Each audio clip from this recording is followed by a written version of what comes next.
ఇబ్బందుల మధ్యనే ఎస్సీ ఎస్టీల కోసం రాజ్యాంగబద్ధంగా రాజకీయ రిజర్వేషన్లు సాధించి పెట్టి ముస్లింలేమో వాళ్ళకు వాళ్ళు చైతన్యమై వాళ్ళ మనుషులు వాళ్ళు గెలిపించుకోగలుగుతారు. ఓల్డ్ సిటీలో పోయి వేరే హిందూ గెలవాలంటే కష్టమే.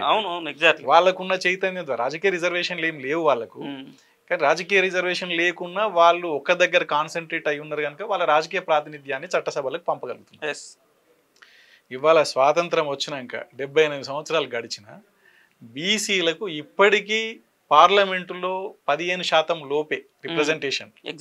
నిజానికి ప్రజాస్వామ్యం అంటేనే వేరువేరు సెక్షన్ల ప్రజల, వేరువేరు కులాల ప్రజల, వేరువేరు గణాల ప్రజల రిప్రజెంటేషన్ ఉండాలి పార్లమెంట్. రిప్రజెంటేషన్ ఎందుకు, ప్రాతినిధ్యం ఎందుకు అని అంటే ఆ ప్రజల యొక్క సమస్యల్ని పార్లమెంటులో చర్చించి దాని మీద ఒక విధానం రూపొందించడం కోసం చట్టసభలు ఉంటాయి. అక్కడ వేరువేరు పక్షాల కంటే ఇప్పుడు ఎస్సీ ఎస్టీల కోసం కొట్లాడింది కాబట్టి ఎస్సీ ఎస్టీలు వాళ్ళ జనాభా ప్రకారం ఉన్నారు పార్లమెంట్లో.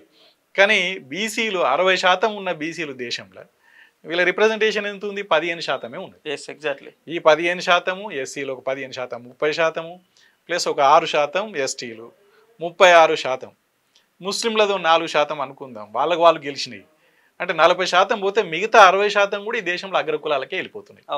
అంటే మిగతా 100 మందిలో రిప్రజెంటేషన్ 60 మంది అగ్రకులాలే ఉంటారు. అగ్రకులాలే అన్ని ప్రాంతాల నుంచి ఉన్నప్పుడు బీసీల క్షేమం కోసము, ఎస్సీల క్షేమం కోసము, ఎస్టీల క్షేమం కోసం, ముస్లింల క్షేమం కోసం అక్కడ చట్టాలు రూపొందించబడవు. మీకు ఈడ కూడా మనం ఎస్సీ ఎస్టీల గురించి కూడా మాట్లాడుతున్నాం. సరే, బాబాసాహెబ్ అంబేద్కర్ ఇచ్చిన రిజర్వేషన్ల పుణ్యమని కనీసం చట్టసభలకు వాళ్ళని పంపగలుగుతున్నాం. కానీ భారతదేశం మొత్తం మీద మనం అబ్జర్వ్ చేసినప్పుడన్నా ఎక్కడ ఎస్సీ ముఖ్యమంత్రి కనబడతాడు మనకు. మళ్ళీ ఎక్కడ ఎస్టీ ముఖ్యమంత్రులు చాలా తక్కువ. ఇప్పుడు జార్ఖండ్ లాంటి ప్రాంతాల్లో 70-80% అక్కడ ఉంది కాబట్టి, పూర్తిగా ఎస్టీ జనాభా ఉంది కాబట్టి జేఎంఎం లాంటి పార్టీలు కొంత ఆదివాసులకు అవకాశాలు ఇచ్చినట్టు కనబడతా ఉన్నది.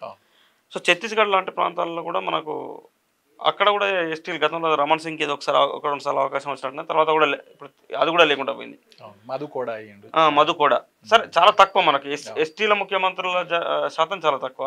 ఎస్సీల ముఖ్యమంత్రులు అయితే మనం అసలు వేల మీద లెక్క పెట్టే పరిస్థితి లేదు. ఉత్తరప్రదేశ్ మాయావతి తర్వాత అది కనుమరుగైనటువంటి నేపథ్యమే. సో బాబాసాహెబ్ అంబేద్కర్ అప్పుడు కొన్ని రాష్ట్రాలకు ఇట్లే ముఖ్యమంత్రి పదవిని కూడా రిజర్వేషన్ చేసి ఉంటేనేమో అధికారం ఉంటుండేనేమో, వీళ్ళకి ముఖ్యమంత్రి కూర్చొని వస్తుండేనేమో. ఎందుకంటే ఇప్పుడు మనం తెలుగు రాష్ట్రాలలో ఉన్నటువంటి అధికారాన్ని చూస్తున్నాం కదన్నా. ఎమ్మెల్యేల చేతులు ఏమున్నదన్న, మంత్రుల చేతులు ఏమున్నది, ముఖ్యమంత్రి కూర్చి ఫుల్ పవర్ఫుల్ అయిపోయింది. సో గతంలో ఏం జరిగింది, పూరా సరే ఎమ్మెల్యేలు కొంత చట్టసభలో మన వాయిస్. అంబేద్కర్ ఆలోచన ఏంటంటే ముఖ్యమంత్రులు రిప్రజెంటేషన్ అనేది కనుక బీసీలది ఉంటే, బీసీలు, ఎస్సీలు, ఎస్టీలు జనాభా నిష్పత్తి ప్రకారం ఎమ్మెల్యేలు ఉంటే అప్పుడు వీళ్ళు ఎవరిని ఎన్నుకుంటారు?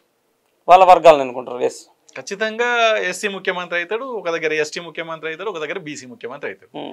కానీ ఎక్కడ మిస్ అవుతుంది, ఆయన ఏమనుకున్నాడంటే ఎస్సీ ఎస్టీని పంపడంతో పాటు బీసీలను పంపినప్పుడే మెజారిటీ అవుతారు అనేది అంబేద్కర్ ఆలోచన.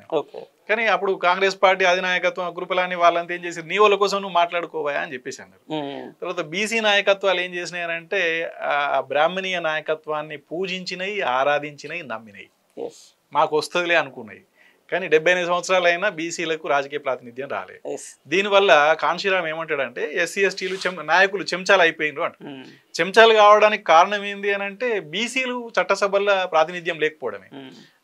వీళ్ళు 30% అంటే 15% ప్లస్ 6 21%. 21% ఉండడం వల్ల ఇక మనం ఎట్లాగూ చట్టసభల్లో మనం మాట్లాడింది నడవదు, పార్టీలు ఇచ్చే టికెట్ల మీద గెలుస్తున్నాం, వాళ్ళ మాట వినాల్సిందే. అదే పార్టీలు ఇచ్చే టికెట్ల మీదనే బీసీలు కనుక ఒక 50% 60% చట్టసభల్లో ఉంటే అప్పుడు అగ్రకులాలు మైనార్టీ అయిపోతారు, 15% లేదా 10%కు తగ్గిపోతారు. ఆ 10% ఉన్నోళ్ళు వీళ్ళను డామినేట్ చేయలేరు.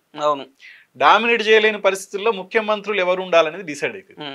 ఇది జరగకుండా ఒకవేళ ముఖ్యమంత్రులు అయినా, ఎస్సీ ఎస్టీలు లేదా బీసీలు ముఖ్యమంత్రులు అయినా, జనాభా నిష్పత్తి ప్రకారం వాటా ప్రకారం మన ప్రాతినిధ్యం లేనప్పుడు ముఖ్యమంత్రులైనా ప్రధానమంత్రి అయినా చేయగలిగింది ఏం లేదు. ఇప్పుడు ప్రధానమంత్రి బీసీ ఉన్నాడు, దేశానికి బీసీ ఉన్నాడు కదా అని సంబరంగా చెప్పుకుంటాం.